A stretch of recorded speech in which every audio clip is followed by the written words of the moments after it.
김도윤의 집에는 위태로운 평화가 자리 잡고 있었습니다. 아들을 잃은 강재인은 엄마를 잃은 김보람을 살뜰히 챙기며 서로의 상처를 보듬고 있었죠. 그날 오후 황기찬은 아들 황지호를 데리고 집으로 찾아왔습니다. 친구들끼리는 잘 지내는 게 좋지 않겠냐는 그럴듯한 핑계였지만 재인의 일거수일투족을 감시하려는 속내를 숨긴 방문이었습니다. 거실에 나란히 앉아 스케치북을 펼친 보람과 지호. 두 아이는 어느새 둘도 없는 친구가 되어 있었습니다. 엄마가 보고 싶다는 보람의 말에 지호는 위로하듯 은호 형 이야기를 꺼냈습니다. 나도 은호 형아 보고 싶어. 근데 우리 엄마가 그랬어. 형아는 이제 하늘나라에 있다고. 지호는 크레파스를 집어들어 스케치북에 커다란 트럭 한 대를 그리기 시작했습니다. 그리고 그 옆에는 날개가 달린 은호의 모습을 그렸죠. 해맑은 그림과는 어울리지 않는 기묘한 조합이었습니다. 지호야, 이건 뭐야? 보람이가 트럭을 가리키며 묻자 지호는 어른들의 대화를 흉내내는 아이 특유의 진지한 표정으로 비밀을 털어놓았습니다. 그것은 어른들의 세계를 뒤흔들 너무나도 순수해서 더욱 잔인한 속삭임이었습니다. 응, 트럭 아저씨. 우리 엄마가 이 아저씨한테 돈 많이 줬대. 은호 형아, 저 멀리 하늘나라로 보내줬다고. 착한 일 한 거래. 저녁 시간 제인은 잠자리에 들기 전 보람이에게 동화책을 읽어주고 있었습니다.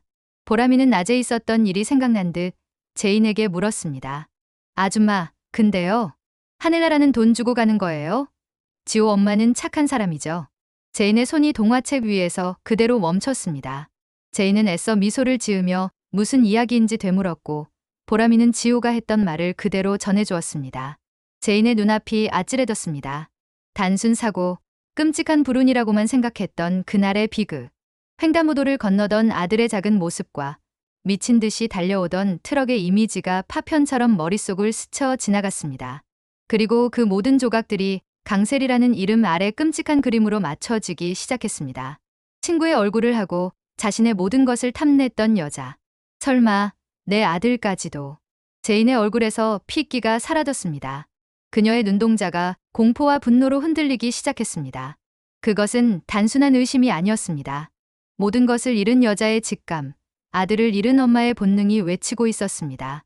내 아들은 살해당한 것이라고. 밤새 강재인은 뜬 눈으로 지새웠습니다.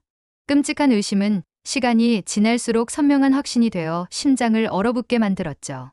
슬픔으로 가득 찼던 그녀의 눈물은 모두 마르고 그 자리에는 아들을 앗아간 자를 향한 차가운 분노만이 남았습니다. 다음 날 아침 제인은 김도윤을 찾아갔습니다. 그리고 떨리는 목소리로 하지만 단호한 눈빛으로 지난밤 보람이에게 들었던 이야기를 모두 털어놓았습니다. 도윤은 처음에는 아이의 말일 뿐이라며 그녀를 진정시키려 했습니다. 하지만 아들을 잃은 엄마의 직감, 그리고 그동안 강세리가 보여왔던 비정상적인 집착과 악행들을 되짚어보는 제인의 논리적인 이야기에 그의 표정도 점차 굳어갔습니다. 자신의 동생 김도희 역시 YL그룹의 추악한 비밀에 얽혀 억울한 죽음을 맞지 않았던가. 두 사람의 비극은 강세리와 황기찬이라는 이름 아래 하나로 연결되어 있었습니다. 제인의 절박한 호소에 도윤은 굳게 고개를 끄덕였습니다. 이제 두 사람은 슬픔을 공유하는 동거인을 넘어 진실을 추적하는 동지가 되었습니다. 그들의 첫 번째 목표는 은호의 사고를 일으킨 트럭 운전사를 찾는 것이었습니다. 도윤은 자신의 인맥을 총동원해 단순 사고로 종결되었던 은호의 교통사고 기록을 손에 넣었습니다. 제인과 도윤은 서류에 적힌 주소지를 찾아갔지만 허름한 다세대 주택은 텅 비어 있었죠. 실망한 채 돌아서려던 그때 옆집 아주머니가 두 사람을 붙잡았습니다. 그 총각 찾는 거면 소용없어요. 몇 달 전에 갑자기 벼락부자가 됐다며 빚잔치를 크게 하더니 어디로 갔는지 쥐도 새도 모르게 사라졌다니까. 로또라도 맞았나 봐. 사고 직후 갑자기 생긴 거에게 돈. 그리고 완벽한 잠적. 이것은 우연이 아니었습니다. 그때 제인의 눈에 먼지 쌓인 우편함 틈에 껴있는 낡은 명함 한 장이 들어왔습니다. 흥신소라는 글씨와 함께 희미하게 적혀있는 이름. 홍 사장. 순간 제인의 기억 속에서 잊고 있던 이름이 떠올랐습니다. 과거 황기만이 은호를 유괴했을 때 그 뒤처리를 해줬던 남자. 그리고 황기찬의 주변을 맴돌던 바로 그 해결사. 이제야 거대한 음모의 윤곽이 드러나기 시작했습니다. 홍 사장의 명함. 그것은 흩어져 있던 모든 비극의 조각들을 하나로 꿰는 마지막 실이었습니다. 김도윤은 의사가온 대신 차가운 복수심이라는 메스를 쥐었습니다. 그는 홍 사장의 신상정보를 이용해 그가 최근 건강검진에서 심각한 간 수치 이상을 보였다는 가짜 진단서를 만들었습니다. 그리고 제인은 그를 은밀히 만날 약속을 잡았죠. 어두운 주차장에서 마주한 홍 사장은 여유만만했습니다. 하지만 그의 여유는 오래가지 못했습니다. 도윤은 그에게 가짜 진단서를 내밀며 누군가 그의 간을 망가뜨리는 희귀 약물을 음식에 섞었을 가능성을 제기했습니다. 서서히 그리고 고통스럽게 죽음에 이르게 하는 약. 자신을 고용한 의뢰인이 뒤탈을 없애기 위해 자신마저 제거하려 한다는 공포. 홍 사장의 얼굴이 새하얗게 질려갔습니다. 거짓말, 강세리가, 그 여자가 날 배신할 리가 없어. 그의 흔들리는 눈빛을 놓치지 않고 제인이 마지막 카드를 던졌습니다. 살고 싶으면 거래를 하죠. 당신을 이렇게 만든 사람, 그리고 내 아들을 죽이라고 시킨 사람. 그 모든 진실을 넘겨요. 그럼 해독제와 함께 당신이 멀리 떠날 돈을 주겠어요. 생명의 위협과 배신감 앞에서 홍 사장은 마침내 무너졌습니다. 그는 강세리가 자신에게 거액의 돈을 주며 강제인을 처리하라고 의뢰했던 사실과 그 돈의 출처가 담긴 계좌 내역, 그리고 모든 통화 기록이 담긴 대포폰을 넘겨주었습니다. 원래 목표는 제인이었지만 그 자리에 아들 은호가 나타나면서 벌어진 비극, 그 추악한 진실의 전부가 밝혀진 순간이었습니다. 며칠 후 YL그룹의 성당에서는 은호의 일주기 추모식이 열리고 있었습니다.